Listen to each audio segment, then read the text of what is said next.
Hello, Johnny Hargrove once again with another lesson on leadership. Now today I'm going to take you back a little bit. Now I'm going to take you back to Grandma's house. Now for me, just the thought of Grandma, man, the first thing come to mind is all that great cooking. Man, you get up in the morning, you got your bacon, you got your eggs, you got your grits, you got your homemade biscuits and all that. And Grandma even had one of them old percolator pots with that she cooked coffee in.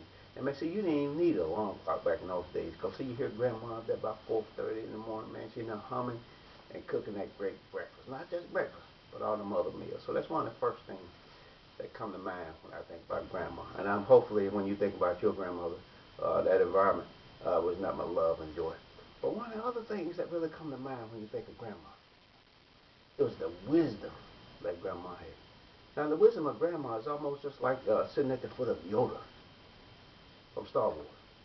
I mean, the wisdom was always there. So today's lesson I call the wisdom of Grandma. Okay, so here we go. This lesson. So, and now where we lived back in those days was it's an area that had a lot of woods.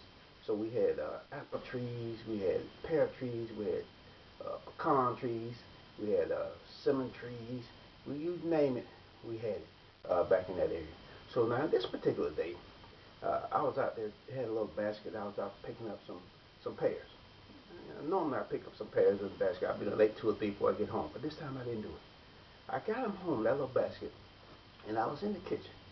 Now Grandma don't normally do this, but on this particular day, Grandma came over to my basket and looked at my basket, went to picking through my little basket, and Grandma picked one of those pears out of that basket. She looked at it. Then she took that thing and went over and got one of her old butcher knives. You know what I'm talking about Grandma. And she went to peeling part of that pear off, and she got it in her hands. And I looked at Grandma. I said, Grandma, why'd you do that? And Grandma at that particular time gave me a lesson that I'll never forget, and it sticks with me to this day.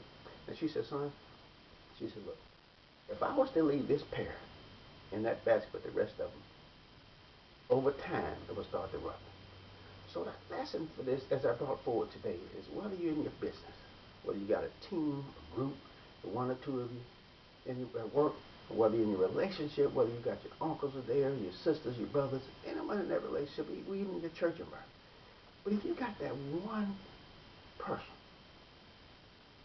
that's in that group, that start there, eat at, draw away from, start to rot in that whole group, you got to do something to get that person out of there.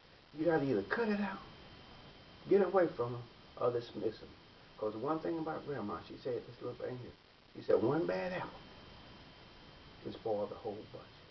So let that be a leadership lesson for you. I know it's a hard thing to do sometimes because, sometimes you have friends and you've been knowing them for years and you think about the family. But if you allow them to stay there with that group over time, nothing good can come of it. So another wisdom from Grandma is this. Anything bad that stays with a group that's good, you got to get rid of it. This is Johnny Hargrove from the Hargrove Leadership Academy. If you're looking at this on any place else, please go to the Hargrove Leadership Academy at Break Some Eggs. Or if you're really experiencing some pain that you really need to get rid of, log on to https://shopley, shoptly.com/breaking eggs and get yourself a cure for some of that pain that you have. Once again, Johnny Hargrove with another lesson on leadership. Have a nice day.